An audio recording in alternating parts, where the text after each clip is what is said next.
Assalamualaikum warahmatullahi wabarakatuh. Perkenalkan, saya Zulfa Listiani Putri dengan NIM 12130301444, Prodi Hukum Tata Negara semester 8. Video ini dibuat untuk memenuhi salah satu tugas mata kuliah Filsafat Politik Islam yang berjumlah 2 SKS dengan dosen pengampu yaitu Bapak Lutfi Fahru Rijal SSJMH. Langsung saja, saya di sini akan mereview salah satu buku mata kuliah Filsafat Politik Islam yang berjudul Pemikiran Politik Islam dari Masa Nabi hingga Reformasi, yang ditulis oleh Profesor Dr. Munawir Sadzali. Langsung saja kepada bab pertama, yaitu pendahuluan. Buku ini dibuka dengan penjelasan bahwa Islam sejak awal memang tidak hanya mengatur soal ibadah, tetapi juga soal sosial, politik, dan pemerintahan. Munawir menekankan bahwa Islam sebagai agama tidak bisa dilepaskan dari yang namanya sejarah politik umatnya. Pada bagian ini saya merasa penulis berhasil menegaskan pondasi bahwa politik dalam Islam bukan barang asing atau tambahan belaka, tapi bagian integral. Menurut saya cara Munawir membuka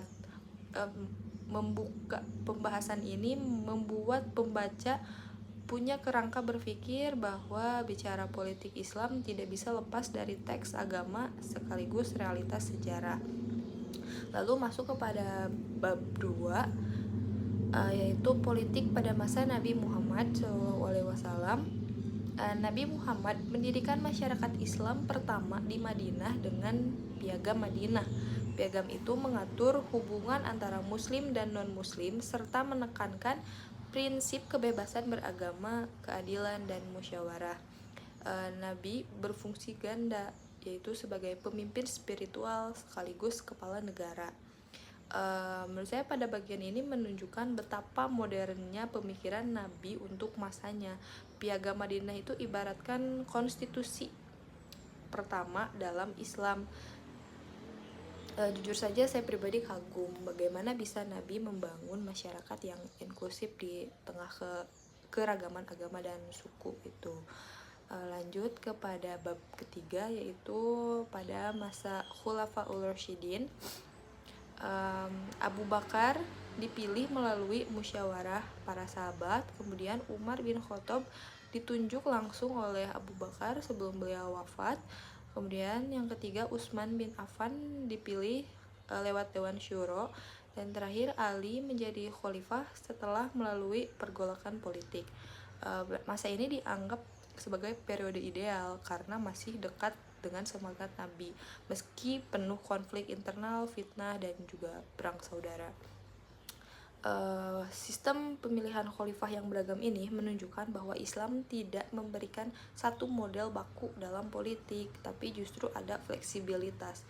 Tapi konflik di masa Ali juga menjadi pelajaran pahit bahwa politik tanpa kedewasaan bisa merusak persatuan umat. Lanjut, masuk ke bab 4, yaitu politik pada masa dinasti.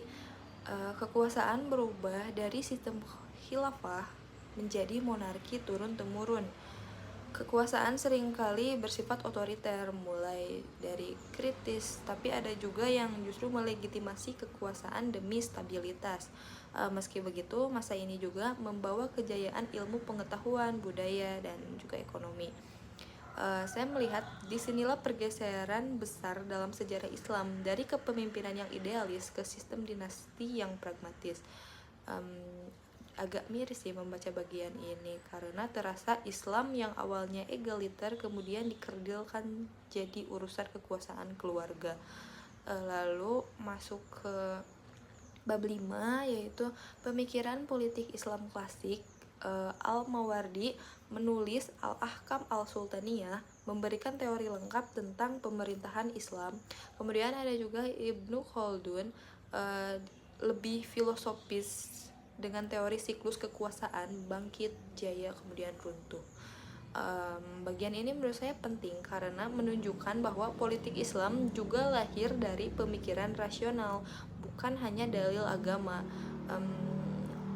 Saya pribadi terkesan dengan teori Ibnu Khaldun karena teorinya terasa relevan hingga sekarang. Setiap kekuasaan pasti memiliki atau mengalami siklus hidup. Lalu masuk kepada bab 6, yaitu pemikiran politik modern dan reformasi. Muncul karena adanya dorongan dari kolonialisme barat. Jamaluddin Al-Afghani menyebutkan seruan persatuan umat Islam. Lalu Muhammad Abduh menyebutkan mengedepankan rasionalitas dan ijtihad. Lalu Ali Abdul Ar-Razik menyebutkan gagasan sekular Islam tidak mensyaratkan khilafah. Kemudian Abdul Al-Maudi dan Sayyid Qutb kembali menekankan khilafah dan syariah sebagai dasar negara. Pada bab ini menarik karena menunjukkan perdebatan tajam di dunia Islam modern.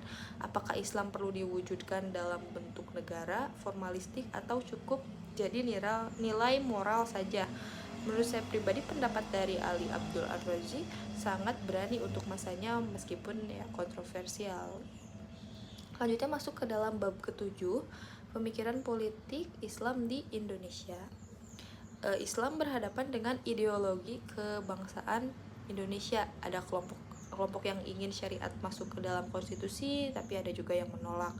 Tokoh-tokoh seperti Nurcholish Madjid dan Gus Dur mendorong Islam sebagai etika sosial, bukan simbol formal negara. Islam di Indonesia dipandang sebagai wajah yang lebih inklusif. Sebagai orang Indonesia, saya merasa bagian ini yang paling relevan gitu ya. Menurut saya, gagasan dari Gus Dur dan Cak Nur adalah titik temu terbaik. Islam tetap hadir sebagai nilai moral, tetapi negara tetap milik semua warga, bukan hanya umat Islam. Itu menurut saya sesuai dengan realitas bangsa yang majemuk gitu. Secara keseluruhan, buku ini berhasil menunjukkan perjalanan panjang politik Islam dari masa Nabi hingga Indonesia modern. Menurut saya keunggulan adalah pada penyajian sejarah yang runtut sehingga pembaca awam pun bisa mengikutinya. Namun terkadang buku ini terlalu deskriptif, tidak banyak memberi analisis filosofis mendalam.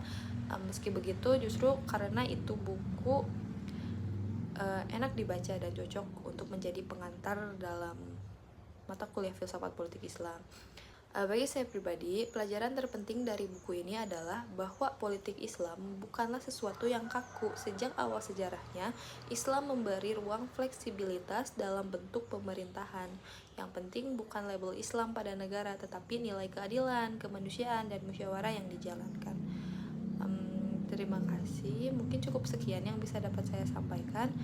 Terima kasih. Wassalamualaikum warahmatullahi wabarakatuh.